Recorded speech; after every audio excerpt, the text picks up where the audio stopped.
Hey guys, here I am in not the Great White North, but the Great Cold Russia. Yes, I am now doing my videos from Russia. Just kidding guys, but hey, you know what? Having fun. And I am doing a Russian Imperial Stout. And today I'm going to brew it. And I will be doing a video on the tasting probably a couple months from now because it takes a while to create a Russian Imperial Stout. This one I'm hoping to get around 12 to 13% alcohol. That's gonna be amazing, but here I am in front of the Kremlin, and yeah, I just thought, you know, may as well go to Russia to make a Russian Imperial Stout. So with no further ado, let's get brewing.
Okay guys, check this out. So that's a 5-gallon bucket and it's pretty much full to the top with grain. That is like 22 pounds of two-row. It is a pound of, I think it's coffee malt, a pound of chocolate malt. I think that's everything I put in there. Plus I have to put this the flaked oats in here as well. So yeah, it's good. Oh, I think I also got some roasted barley too. I think it's a pound of roasted barley. So I've got like 4 more. So 4 pounds plus the 22. So 26 pounds total grain are going to go into this 5-gallon batch. So I think it went a wee bit over there, Sean. But that's okay. I'm trying to get like 11 to 12% on this bad boy here. So yep, Russian Imperial Stouts. That's what you're looking for. And I'm going to be mashing at 155.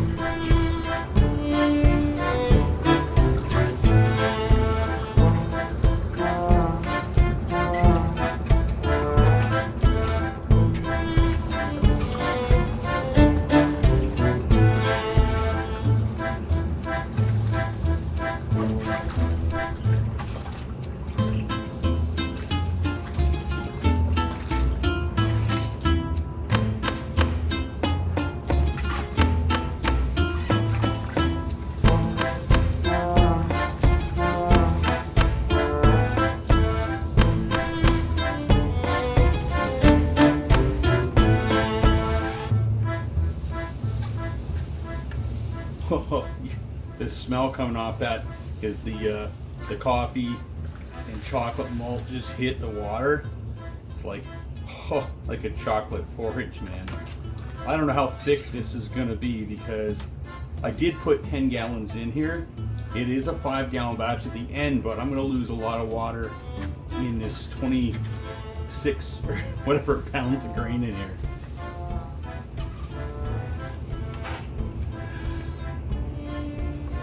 I'm actually going to turn my heat off.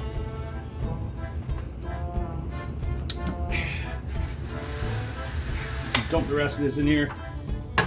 Stir up for some dough balls.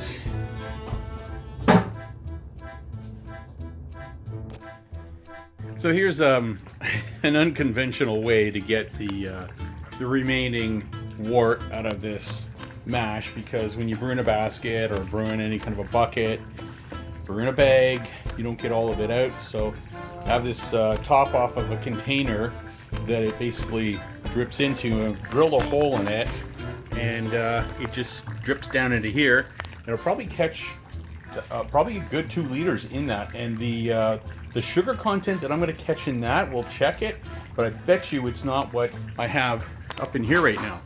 This here is at about 1075. I bet you that is about 1095.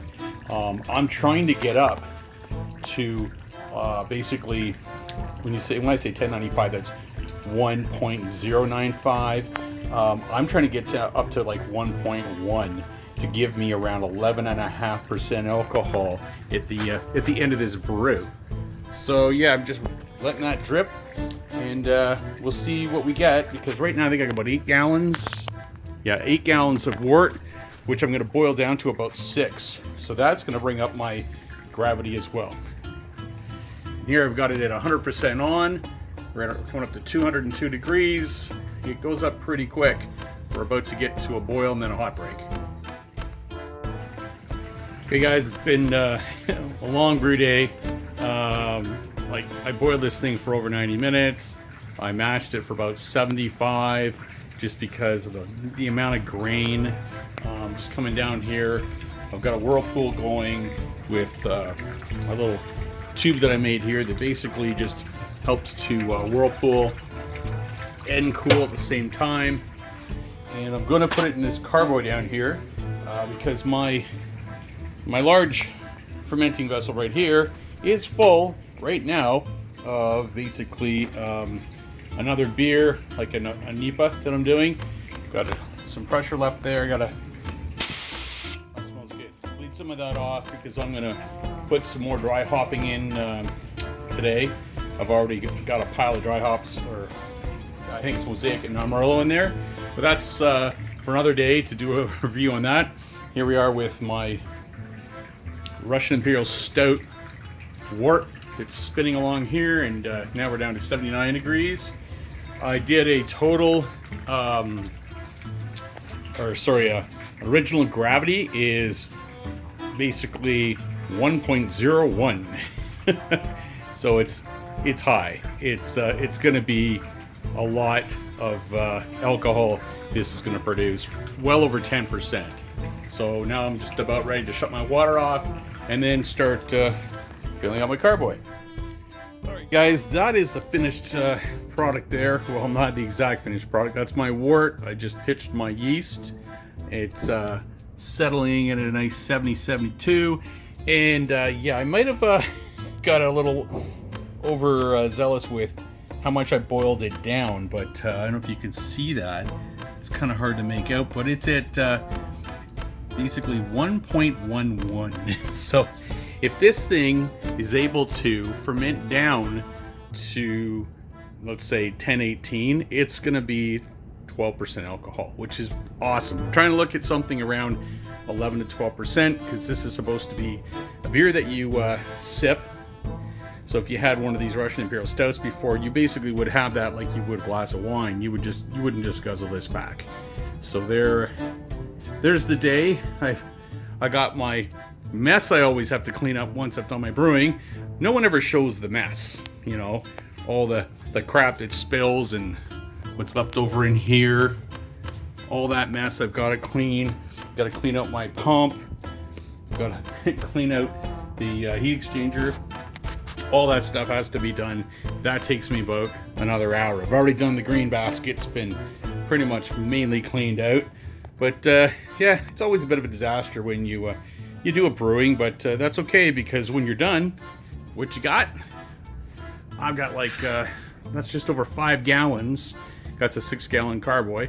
So I got about 5.5 gallons in there of hopefully what turns out to be a great Russian Imperial Stout, which should be able to last for many years. The bottles that I put them in, I'll just, if you want to hold on a second, I'm going to grab one. Okay, this is the bottle I'm talking about. These are 500 ml bottles. They got an awesome top that locks in. I love them. There's a few beers that come with these. You can get at the liquor store. They're awesome. The beer that I buy is, I'm trying to remember the name of it. I've got one in the fridge, but you can see my labels that I made here. I made these a few years ago. Russian Imperial Stout, 11.5%. These are washable. These last a long time. They're easy to put on. I think the company's called Labelizer. They're actually this side of the world. They come from not Australia. Oh, I'm losing my mind. That little island place or whatever. It's right off of Australia. New Zealand.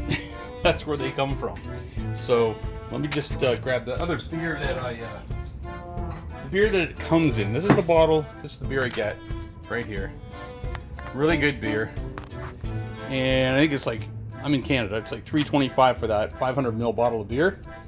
And you get that beer bottle with it. And all there is I think it's a 10-cent return on these. You buy these online, they're like $3. So no, I just keep the bottle. That means I pay 25 cents for my beer. That's okay. So this is it's been quite a fun day, but I'm happy with how it's turned out so far. And let's just hope that the gods smile on me, the yeast gods, and I start to get some fermentation going here. Now, I'm not going to have a tasting of this beer, of course, yet, because this video, I'm going to edit it and put it up online, but it's going to be probably 2 months before I actually have this bottled and I try it. So when I do, I'll just make it into a playlist. Okay, guys? So thanks a lot for watching my channel. Thanks for watching this brew day of my Russian Imperial Stout. And like I said, in a couple months, you can join me in and enjoying tasting. Cheers.